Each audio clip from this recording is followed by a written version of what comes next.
Hi good morning বন্ধুরা, তোমরা সবাই কেমন আছে? আশা করছি সবাই খুব ভালো আছে, সুস্থ আছে। আমিও খুব ভালো আছি, সুস্থ আছি। তো আজকের জন্য তোমাদের আবার একটা ব্লগ নিয়ে চলে এলাম। তো আজকে আমি সারাদিন কী কী করতে থাকি, আমার মেয়েকে কী কী খাবার খাওয়াই, আমি সারাদিন আমার মেয়েকে নিয়ে কীভাবে সময় কাটাই, সেটাই তোমাদেরকে। খাবার আগে আমি সকালবেলা ফ্রেশ হয়ে নিলাম, ফ্রেশ হয়ে নিজে তারপরে তানভীর খাবার করতে চলে গেলাম। আমি তানভীরকে আজকে সুজি খাওয়াবো। তো তোমরা না বাচ্চাদের অল্টারনেটিভ করে খাবার খাবে। আমি কিন্তু বেশিরভাগ দিন সুজি খাই, কিন্তু চেঞ্জ করে করে খাই। আজকে সুজি দিলে পরের দিন অন্য খাবার দিই, নাহলে কিন্তু ওদের খেতে ভালো লাগে না।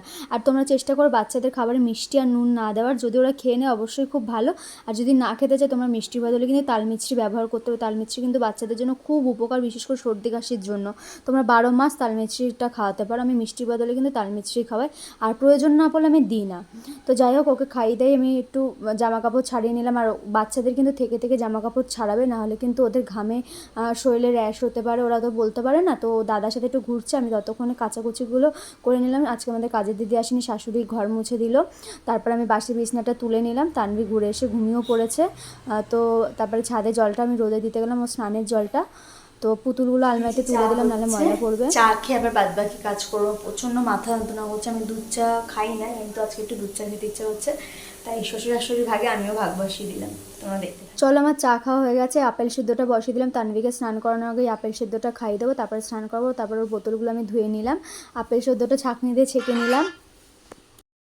আপেলটা আমি ছাঁকনিতে ছেঁকে নিলাম। তোমরা চেষ্টা করো মিক্সিতে যতটা না পারার না দাও। আমার যেদিন তাড়া থাকে সেদিনকে আমি মিক্সি করে নিই, কিন্তু বেশিরভাগ সময় ছাঁকনিতে ছেঁকে নিই। তো তানভিকে আজকে আমি শ্যাম্পু করাবো। তোমরা সবসময় বাচ্চাদের চেষ্টা করো শ্যাম্পু করানোটা আগে, মানে মাথাটা আগে ধুয়ে মুছিয়ে তারপরে স্নান করানো, নাহলে কিন্তু বাচ্চাদের ঠান্ডা লেগে যেতে পারে। তো তানভিকে স্নান করার পর দুধ খাওয়ানোর পর একটু ঘুমিয়ে পড়েছে। তারপর আবার দুপুরবেলাও উঠেছে, তখন আমি ওকে একটু চালের গুঁড়ো আগে ফুটিয়ে নিলাম, তারপরে দুধ দিয়ে, এটাই দুপুরবেলা ওকে খাইয়ে দিয়েছি।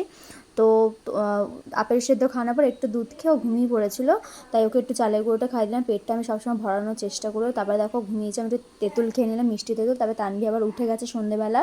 তো ওকে আমি একটু হোমমেডে যে বাদামের গুঁড়ো দিয়ে সেরেলাকটা বানিয়েছিলাম, মাখানা বাদামের গুঁড়ো, এটা ওকে বিকেলবেলা করে আমি খাওয়াই। ওই খাবারটা খুব পছন্দ করে, ওর খেতে খুব ভালো লাগে। কোনো মিষ্টি দিই না, কোনো কিচ্ছু দিই না, জাস্ট দুধের সাথে গুলে খাইয়ে দিই। এটা কিন্তু খুব পছন্দ করে।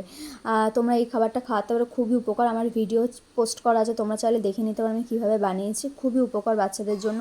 তো ওকে আমি বিকেলবেলা খাই, জামা কাপড় আবার ছাড়িয়ে দিলাম, একটু পাউডার লাগিয়ে দিলাম, চুল বেঁধে দিলাম। বাচ্চাদের সবসময় পরিষ্কার পরিচ্ছন্ন রাখার চেষ্টা করো, নাহলে কিন্তু বাচ্চাদের শরীরে বিভিন্ন রকম র্যাশ, ফুসকুড়ি এসব হয়।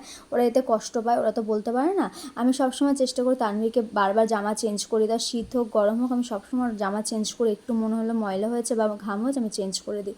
তো সোজা সন্ধ্যেবেলা চা করতে চলে গেলাম। চা ঠা করে একটু বিকেলে বেরিয়েছিলাম, তো সোজা চা করে রাত্রিবেলা চলে এলাম। 11টা বাজে, এখন আমি তানভীরকে রাতের খাবার খাবো, প্রায় একটু মিশে গেছে।